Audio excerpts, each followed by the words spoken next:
적십자사도 물렸다?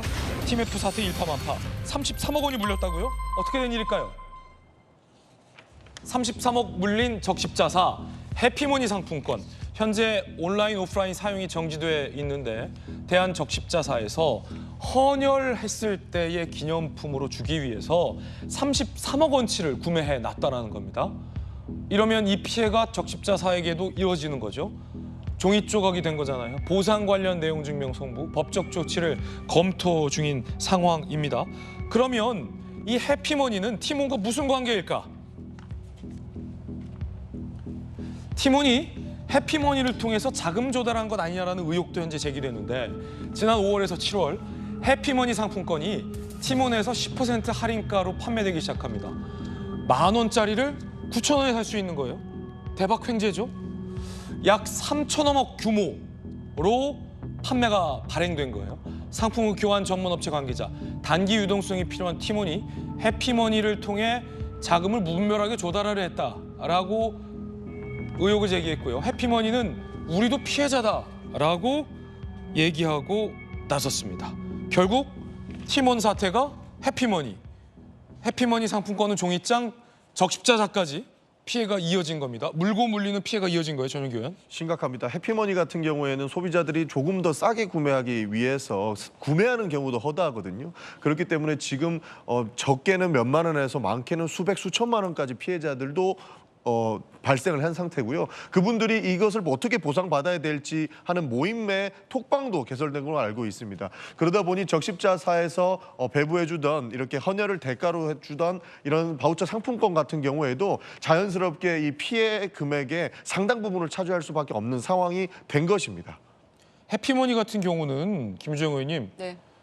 일단 티몬에서 10% 싸게 결제가 됐는데 결제 대금을 해피머니도 지금 못 받았다. 이런 주장이에요. 그렇기 때문에 발행된 해피머니 온라인, 오프라인 사용이 중지됐기 때문에 티몬을 통해서 해피머니 상품권을 구매한 피해자들도 종이장이 된 거고 적십자사도 33억 원치를 구매해놨는데 쓸 수가 없어서 지금 피해자가 된 거잖아요. 그렇죠. 해피머니는 우린 대금 못 받았다 이러고 있는데 궁금한 건 해피머니가 티몬과 너무나도 많은 양의 할인 판매를 하기로 한 것, 이 과정에서 과연 이 TMF 사태를 해피머니 측은 몰랐을까와 관련된 의혹이잖아요. 어떻게 보십니까?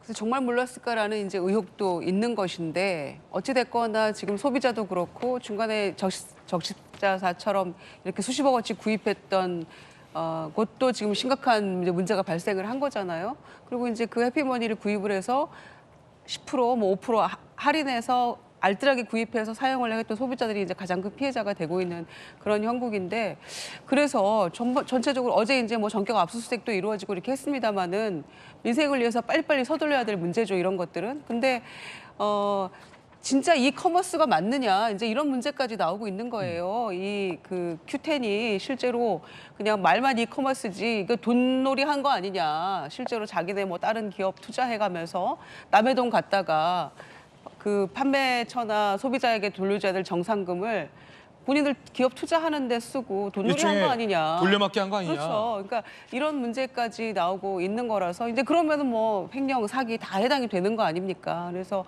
이 문제가 이제 보통 심각한 문제가 아닌 것 같고 일파만파 사실 적십자사 문제는 어제까지도 불거지지 않았는데 또 숨어 있는 피해자가 어디서 또 나올지 모르는 거라서. 적십자사 사태까지 터졌고요. 그렇죠. 그래서 이거는 심각하게 금감원이나 공정거래위원회 같은 데서도 그냥 마냥 바라만 보지 말고 뭐 처벌해야 된다 이런 얘기만 하지 말고 원래 관리를 제대로 했어야 될 그런 책임이 있는 거거든요. 그래서 이거는 정부가 좀 하루빨리 좀 서둘러야 된다 이런 생각입니다.